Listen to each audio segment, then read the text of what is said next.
Hey guys, MuscleManMalcolm here, and I know you guys haven't seen me in a long time. I've been out sick, and it was just a horrible experience in being sick and all that.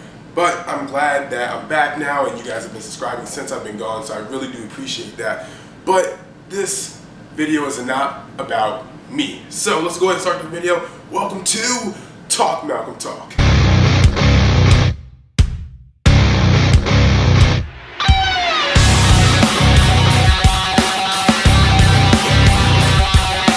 As we saw on Monday Night Raw, sadly, a career has came to an end, and what a lot of people thought was just gonna be a work, thought it was just a storyline, until we started seeing stuff on ESPN, we started seeing stuff on other credible websites talking about Daniel Bryan retiring tonight. I was just hoping that ESPN and all them knew about WWE just going through a storyline, like, oh, we're just gonna help make this look more legit so it works better as a storyline, but unfortunately, it's true. And watching it yesterday was horrible. I hated watching it. I did not want to see that. Daniel Bryan's one of those type of guys that brings the emotion out of you. And I know you guys know what I'm talking about. Every match that he's in, he brings this type of emotion that it's unexplainable. It's something that everyone can connect to. It doesn't matter who you are. Now, a lot of people feel that Daniel Bryan is very overrated. And I understand why some people feel that. I mean, there's a lot of people that are like dedicated Daniel Bryan fans. And when Daniel Bryan first broke out into the scene in WWE in 2010, you know, I was 10, 11, I was like 10 or 11, so I really didn't know who Daniel Bryan really is.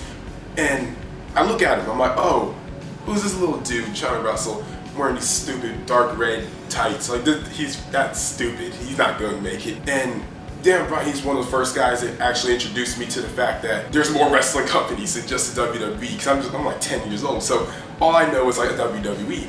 So learning through him, I'm like, oh, what is Ring of Honor? What is New Japan? What is PWG? What is Chikara? What is there's all these amazing wrestling companies? And he really broke a barrier for a lot of people, because we haven't seen someone his size with that type of star power come in, that star power from the independents come in a very long time. Maybe since CM Punk make that type of impact in wrestling. So in 2011, I started learning about Daniel Bryan. I learned about all ROH and everything. So at that point, I became a big Daniel Bryan guy. TLC rolls around there in Baltimore in 2011. Daniel Bryan and Kelly Keller were doing the autograph signing at Kmart. And this was the first WWE autograph signing I've ever been to, ever. I've never been to autograph signing, never met a wrestler. Besides one time, R-Truth in a gas station. And that was amazing. And so I met Kelly Kelly, she's very nice. And then of course, I was really there for Daniel Bryan, but hey, Kelly Kelly was a bonus. I walk up to Daniel Bryan, he's just talking and talking and talking. And there's a difference between someone that's like paid to come do this and be nice to the fans just because it's their job or they're acting. You can tell, and then you can tell when someone's actually being genuine and they really honestly care about what you feel is going on with him. And like, I'm 11, so like I don't know anything about the insides of professional wrestling, so I'm just talking. I was so scared and nervous, and it couldn't have been anyone better to meet as a first autograph signing Daniel Bryan, because he set a bar. Like, if those people weren't as genuine as him, then they sucked. We see later on in his career, he goes to WrestleMania 28, he defends the title, 18 seconds, loses it. That right there started everything. Arenas everywhere was just chanting yes. Again, there was like an emotional thing. It's like, man, this guy worked so hard, and you just really want to see him succeed, and he's not. And that's stupid. Who doesn't want to see someone that's worked so hard, put in so much time on independence, come to WWE, and then become a big star? He worked with CM Punk, and Daniel Bryan is just another one of those guys that works extremely hard. And you can really tell how dedicated and how passionate he is about wrestling. Not just WWE, professional wrestling. And I'd like to mention something that I know some people may know, some people might not know.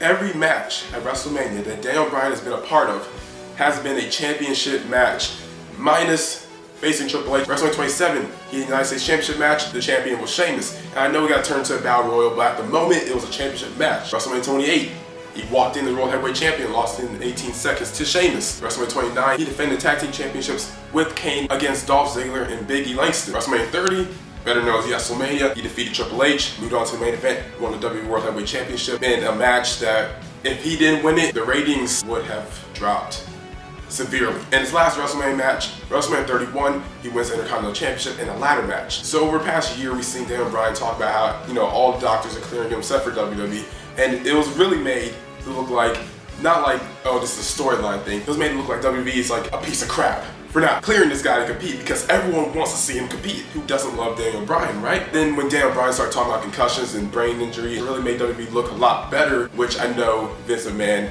likes a lot. This time, Vince, better not screw up WrestleMania. You were right. Recording this on February 9th in the morning, he's probably knocked out sleep right now, and then he wakes up. He's no longer Daniel Bryan, professional wrestler. And I know a lot of people can agree with this. No matter what, he is a legend in professional wrestling, no doubt. In anyone's mind, he's going into the Hall of Fame. I'm supposed to be going to WrestleMania 32 this year, right? Originally, this is my only WrestleMania. I didn't plan on going to any others. Whatever year they decide to put Daniel Bryan into the Hall of Fame, I don't care where it is, I'm going to it. Because that's just, it's really hard to explain. Like, I don't know, the amount of emotion that one person can bring out of you and bring out entire arenas everywhere he goes. And not like it's just Seattle that loves him, or it's just Chicago, or it's just Philly, all like wrestling areas. It's almost like a loss for words, honestly, because it's really sad to see someone work that hard their entire life, 16 years, almost 16 years, have to retire not on your terms, but because of injuries. The way Dan Bryan wrestles, he's putting his body in a way that he will easily get hurt. The way he wrestles is extreme, high flying, grappling. It's everything into one. So by wrestling like that, there's a very big chance you're gonna get hurt, and he did. Man, he talked about all the concussions he's had, and you don't even realize that, because like all he does is smile and he's talking and he's happy, and you wouldn't even think like, oh crap, this man goes through so much. I know him talking about the fact that he had concussions and now that's why he's retiring now, but it also again helps WWE because they have a lot of former wrestlers trying to sue them right now.